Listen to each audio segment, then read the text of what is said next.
안녕하세요. 데니박 원장쌤입니다.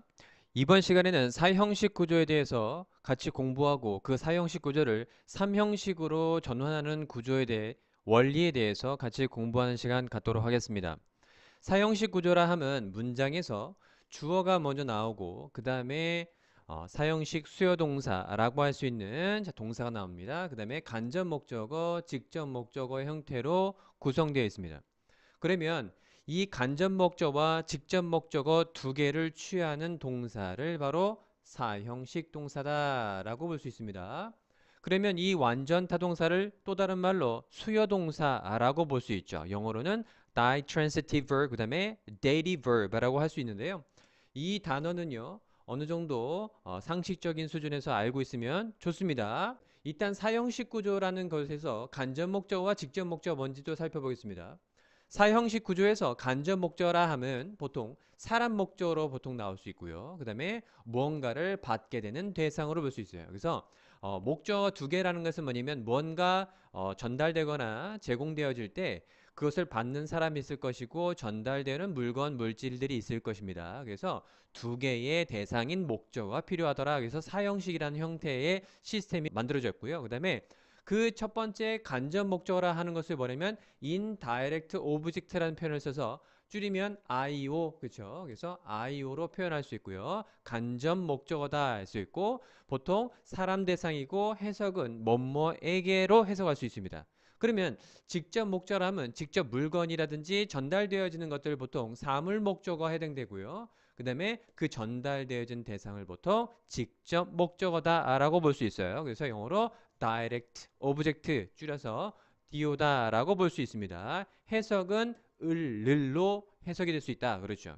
그래서 주어는 IO에게 DO 을 또는 를 동사하다라는 개념으로 보통 해석이 될 수 있다라고 볼 수 있어요. 사형식 구조의 해석 방식이다라고 볼 수 있습니다.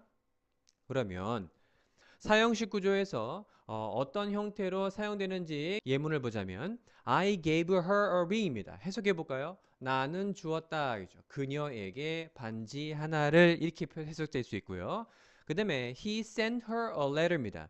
그는 그녀에게 편지 하나를 보냈다. 그럴 수 있죠. 그래서 뭐뭐에게 편지를 보냈다. 그 다음에 they bought me some bread입니다. 그들은 나에게 약간의 빵을 사주었다입니다.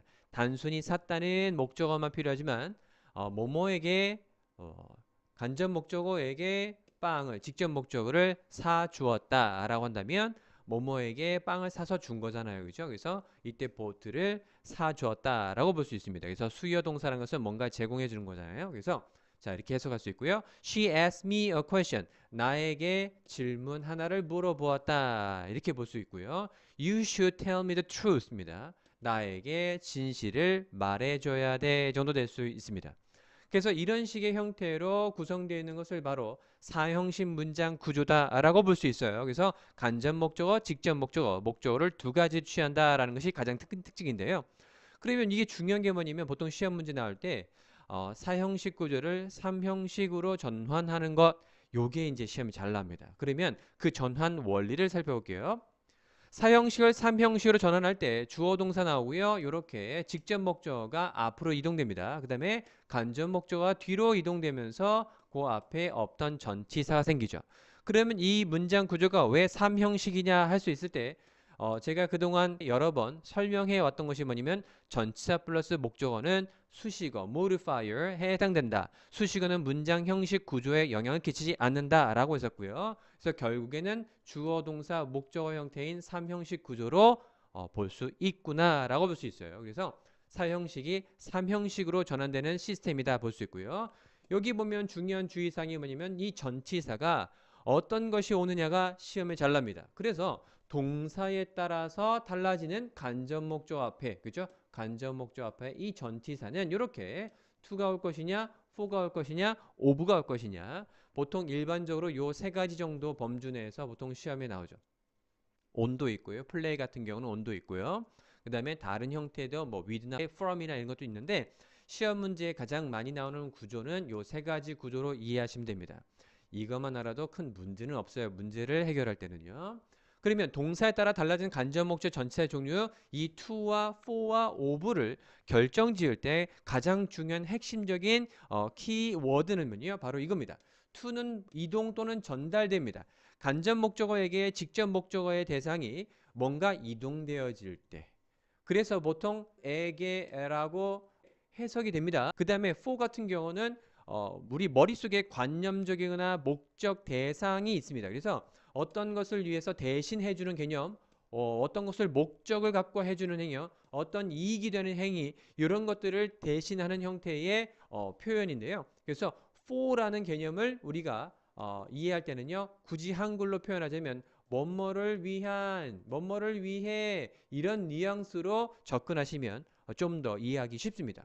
그리고 오브 같은 경우는 뭐뭐로부터 나온다. 그 다음에 요구하거나 질문이나 간청하거나 이런 형태의 쓰임에서 자주 쓰이는데요. 또는 뭐뭐의라든지 뭐뭐 관한 이런 뉘앙스로 보셔도 괜찮습니다. 그래서 실질적으로 이 to와 for와 of를 결정짓는 데 있어서의 가장 중요한 핵심적인 것 이렇게 의미적인 것과 키워드를 이해하신다면 문제를 풀어갈 때 큰 문제가 없어요. 자, 살펴볼게요.